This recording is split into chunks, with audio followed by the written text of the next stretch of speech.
for this week, I had to go in and drop some more analysis for EA, dealing with things from the forecast, risk avoidance, tool quality control, Six Sigma, process analysis, and finally the conclusion, which was based upon all the previous posts and the current posts going along to bringing a synapsis on what was going on. For the forecast analysis post, I had to look into EA with what would be the best thing moving forward with where their game development needs to focus on.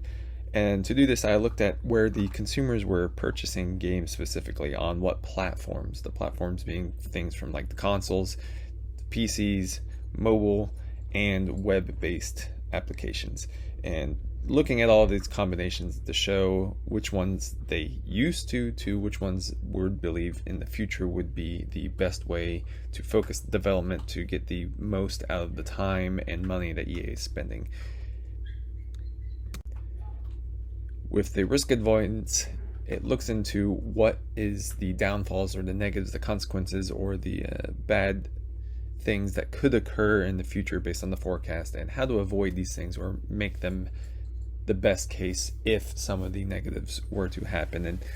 to be able to even look and see where they would be and how severe they could be. In this case, looking at if the platform that the forecast based was not the chosen one that ended up being where the highest yield of profit would come from, what would happen in this case, or how to alter these or be aware to be able to alter these in time, and the other being the wrong game choice or the actual intended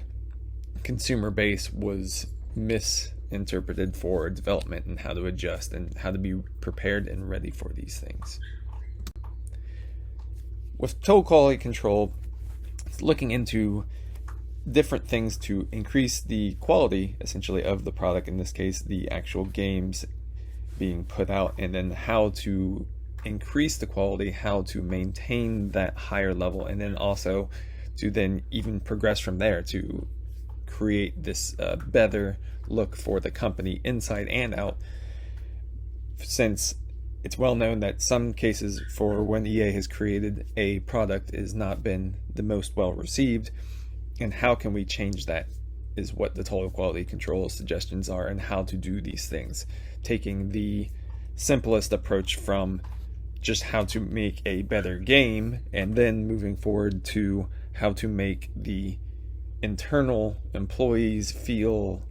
more like they're in control, more like what they're doing matters as well. So then it's a total, as it says, quality control to be, so getting it from all avenues of what to make the product better, and then sustain that for the future to ensure that the level of EA being at one of the highest tiers for the game industry remains that way and continues on that trend. Using the Six Sigma approach, there was different methodologies, and in this case I would go into a specific one, and where with that design method of the methodologies to use and how implementing them would be a good case use for EA specifically, taking in the different methods that could have been used and quantifying them to which using this and how using this process is a good process that would elevate and create a better quality standard itself for EA, accompanied with the total quality control also from previous, and adding in the Six Sigma. It allows for a decent roadmap initially for how to make the product and the company itself better to ensure longevity and increase the profits and the overall outlook both inside and outside of EA.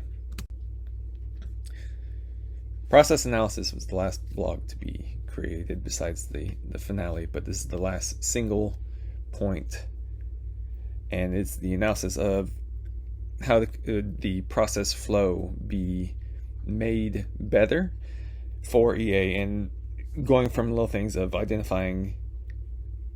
that the best method for the mobile games in this specific thing is being created, and how to do the process for creating these games to be better, and from initial taking a look at if the game is new or if it's old and adjusting it to what needs to be done to ensure the quality is at the level that the consumers would want, why they would want to use this product over another product, why is using something from specifically EA, they see that name, that's the one they want to go to. And to do this, there's multiple things that can be done, along with the basics of getting the product to do what it needs to do, along with then making it so the consumer feels like, hey, I helped with that, and this is the product line I want to use. The final post being, of course, conclusion, linking in all of the different analysis from the previous weeks to align with what all these combined could relay upon how they can increase both the profits and the overall standings of EA itself, starting from the first week, looking into expansions into areas that normally would not have been looked at and how those can be well received and made better and increase what EA is looking to increase. The second week, expanding upon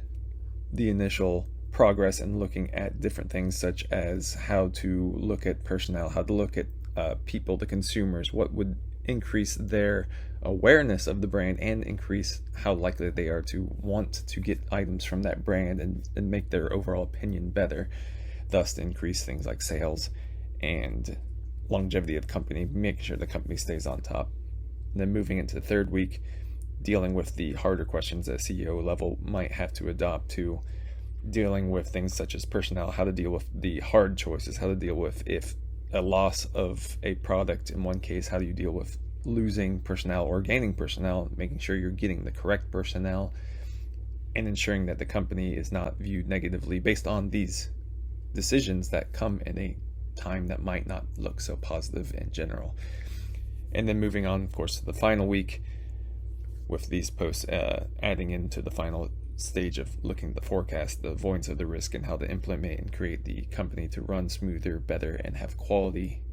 being one of the key components, just like as EA had initially said, they want to create games for gamers.